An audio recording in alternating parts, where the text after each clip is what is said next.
Hello everyone and आज के इस वीडियो में तुम लोग को एक्सप्लेन करने वाला हूँ डीमन स्लेयर सीजन 3 का एपिसोड 11।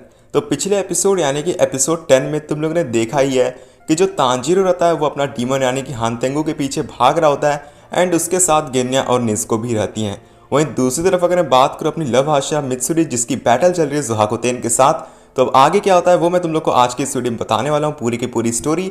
वीडियो में आगे बढ़ने से पहले लाइक कर सकते हो तो यार कर देना एंड चैनल को सब्सक्राइब भी जरूर करना। जो तांजीरो रहता है वो सोच रहा होता है कि अब सूरज निकलने ही वाला है एंड अगर ऐसे ही मित्सुरी लड़ते रही तो जल्दी अपना स्टैमिना भी खो देगी इस फाइट के दौरान। और जैसे कि तुम लोग को पता ही है कि सूरज के निकलने के बाद जो डीमन रहेगा वो भी वहाँ पर नहीं रहेगा और वो भागने की कोशिश करेगा एंड तांजीरो ये सारी चीज़ सोचता है एंड उसके दिमाग में बस एक ही चीज़ चल रही थी कि उसको कुछ जल्दी से करना पड़ेगा जिससे वो सारी चीज़ों को सही कर सके। गेन्या ने 2-3 पेड़ उखाड़ कर उसके ऊपर फेंक भी दिए थे एंड उसको बहुत ज़्यादा गुस्सा आ रहा था। जो तांजीरो रहता है जो हानतेंगु की दौड़ने की रफ्तार रहता है उसको देखकर बहुत ज़्यादा इंप्रेस होता है एंड उसको ऐसा लग रहा था कि ये भागते रहेगा कभी रुकेगा ही नहीं। आगे हम लोग को तांजीरो का एक बहुत ही ज़्यादा स्पेशल मूव देखने को मिलता है। तांजीरो का जो पैर रहता है वो धीरे धीरे दर्द करने लग रहा था एंड उसको सारी चीज़ें बहुत ज़्यादा अजीब लग रही थी। तभी उसको जेनित्सु की याद आती है एंड उसका मूव है यानी कि थंडर ब्रीदिंग वो उसको याद आता है। जेनित्सु उससे बोल रहा होता है कि जो पैर रहते हैं इसमें वो बहुत ज़्यादा दर्द करने लगते हैं एंड जो उसके सेंसर यानी कि जेनित्सु के उन्होंने बताया था कि थंडर ब्रीदिंग करने के लिए तुम्हें अपने पैर और मसल्स पे फोकस करना पड़ेगा and with in a second तुम्हें बहुत ही तेज़ी से स्पीड एक पकड़नी पड़ेगी। एंड ऐसा ही हम लोग को दिखाया जाता है जो तांजीरो रहता है विद इन अ सेकेंड जो डीमन यानी कि हानतेंगु रहता है उसके गले के पास पहुंच जाता है। जो तांजीरो रहता है हानतेंगु को मारने की कोशिश करता है और उसके गले को काटने की ट्राई कर रहा था।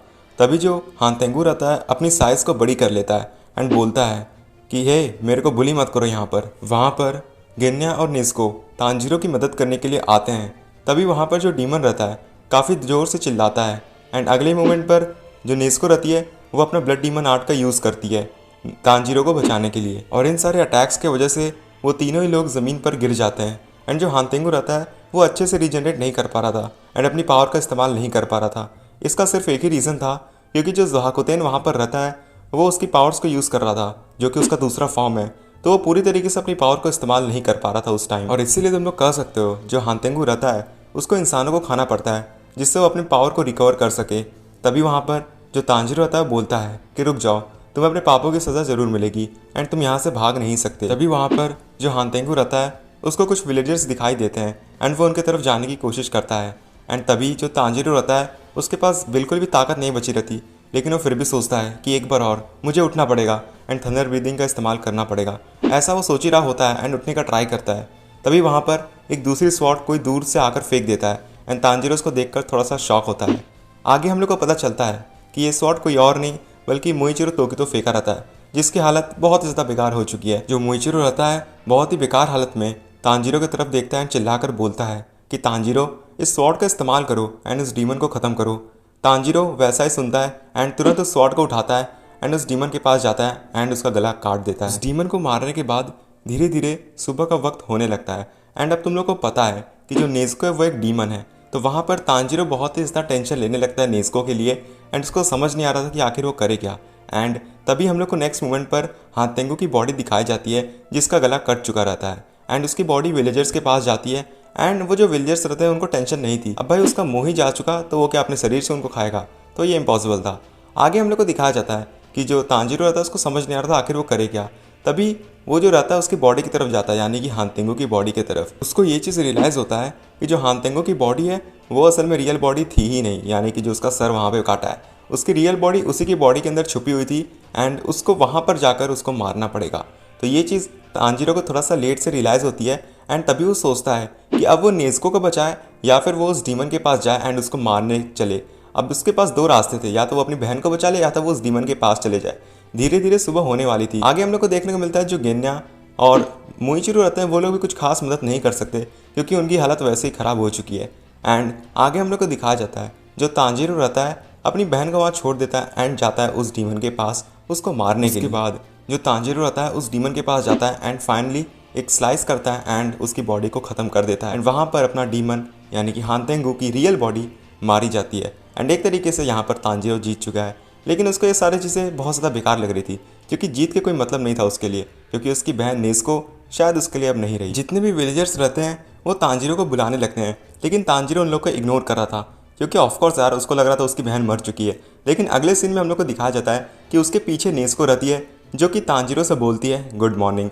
एंड ये सारी चीज़ें देखकर तांजीरो बहुत ही ज़्यादा खुश हो जाता है। आगे हम लोग को फ्लैशबैक में ले जाया जाता है तमायो के पास, जो कि एक लेटर लिख रही थी तांजीरो के लिए। वहाँ पर उन्होंने बोला होता है तांजीरो को कि बहुत ज़्यादा थैंक्स मेरे को नेज़ुको का ब्लड देने के लिए और साथ ही साथ उन डीमंस का ब्लड देने के लिए जो कि डीमन मून्स थे, उससे उनको बहुत ही ज़्यादा हेल्प मिली थी।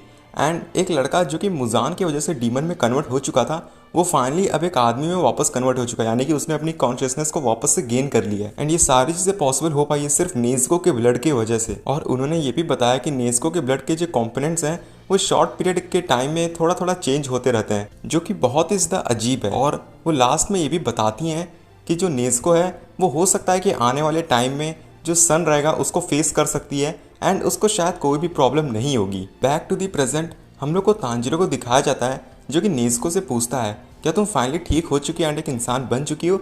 एंड वहाँ पर नेज़ुको कुछ बोल नहीं पा रही होती, लेकिन हाँ पहले तो कुछ नहीं बोलती थी, लेकिन यहाँ पर कुछ ट्राई कर रही थी बोलने का। लेकिन फिर तांजीरो को लगता है कि नहीं अभी चीज़ें उतनी ज़्यादा अच्छी भी नहीं हुई। वहाँ पर तांजीरो जब उसकी आंखों में देखता है तो उसको ये चीज़ रियलाइज़ होती है कि नहीं ये अभी पूरी तरीके से ह्यूमन नहीं बनी है। खैर जो भी हो, अभी तांजीरो की बात करो तो बहुत ज़्यादा खुश हो जाता है एंड नेज़ुको के गले लग जाता है। एंड जो विलेजर्स रहते हैं वो भी बहुत ज़्यादा खुश हो जाते हैं। एंड अगले सीन में हम लोग को गेन्या को दिखाया जाता है जो कि वहाँ पर फाइनली आ जाता है एंड वो भी बहुत ज़्यादा खुश होता है। खैर ये रेयर मोमेंट है जहाँ पर गेन्या हम लोग को खुश दिखाया जा रहा है, नहीं तो यार हमेशा गुस्से में ही रहता है। वहाँ से सीन शिफ्ट होता है एंड जो मित्सुरी रहती है वो उस डीमन से लड़ रही होती है, यानी कि ज़ुहाकुतेन से। लेकिन अगले ही मोमेंट पर जो ज़ुहाकुतेन रहता है वो डस्ट बन जाता है। एंड अब तुम लोग को इतना तो पता है वो डस्ट क्यों बना, क्योंकि उसकी मेन बॉडी अब मारी जा चुकी है तांजीरो के हाथों। वेल इसके बाद सीन शिफ्ट होता है एंड हम लोग को दिखाया जाता है अपने माइकल जैक्सन यानी कि मुजान को। जैसे कि तुम लोग को पता है कि मुजान एक बच्चे की बॉडी में हम लोग को दिखाया गया था एंड वो वहीं पर रहता है एंड बहुत सारी किताबें इधर उधर पड़ी रहती है। तभी अगले सीन पे वहाँ पर कुछ लोग आते हैं एंड मुजान से बोलते हैं कि तुम ये सब कॉपी वगैरह क्यों फैला कर बैठे हो। एंड वहाँ पर मुजान के जो एक्सप्रेशन रहते हैं वो बहुत ही ज़्यादा हट के रहते हैं। उसको अच्छा लगता है कि फाइनली कोई तो डीमन है जो कि सन को भी कॉन्कर कर सकता है एंड सन में भी वो जिंदा रह सकता है। ये सारी चीज़ें सुनकर वो बहुत ज़्यादा खुश हो जाता है एंड हानतेंगो को भी शाबाशी देने लगता है। अगले ही मोमेंट पर वो जो लेडी रहती वहाँ पर आई रहती है, उनका गला मुजान अपना काट देता है। अगले ही मोमेंट पर जो मुजान रहता है वो बहुत ही ज़्यादा खुश हो जाता है एंड बोलता है कि अब मेरे को स्पाइडर लिली की भी कोई भी ज़रूरत नहीं, क्योंकि अब मेरे को बस उस डीमन को खाना है एंड जैसे ही मैं ये काम कर लूँगा मुझे कोई भी ज़रूरत नहीं इस स्पाइडर लिली की। अब मैं सन में भी जा सकता हूँ एंड मुझे कोई भी दिक्कत कभी नहीं होगी। इसके बाद हम लोग को मुजान की बैक स्टोरी दिखाई जाती है। हम लोग को दिखाया जाता है कि यार मुजान जब छोटा था तो उसकी छोटी एज में डेथ होने वाली थी, यानी कि 20 की एज के आसपास। उसका जो डॉक्टर रहता है वो उसके पास रहता है, लेकिन मुजान को बहुत ज़्यादा अजीब लग रही थी ये सारी चीज़ें एंड वो अपने डॉक्टर को ही वहाँ पर मार देता है। लेकिन बाद में जैसे जैसे टाइम बीता उसको अपने बॉडी में बहुत ही ज़्यादा पावर महसूस होने लगी थी। लेकिन एक प्रॉब्लम जो उसके बॉडी के साथ थी कि वो दिन में नहीं निकल सकती थी, यानी कि सन को फेस नहीं कर सकती थी। बाद में जो मुजान रहता है उसको उस डॉक्टर की बुक से ये पता चलता है कि एक स्पाइडर लिली नाम का फ्लावर है जिसकी मदद से जो मुजान है वो दिन में भी निकल सकता है। लेकिन अब तुम्हें पता है क्या, जब उसके पास एक दूसरा ऑप्शन आ चुका है यानी कि नेज़ुको, तो उसके दिमाग में आया क्यों ना मैं उसको ही खा लूँ एंड सारी चीज़ें सॉल्व हो जाएंगी एंड मेरे को उस स्पाइडर लिली की ज़रूरत ही नहीं पड़ने वाली वापस से।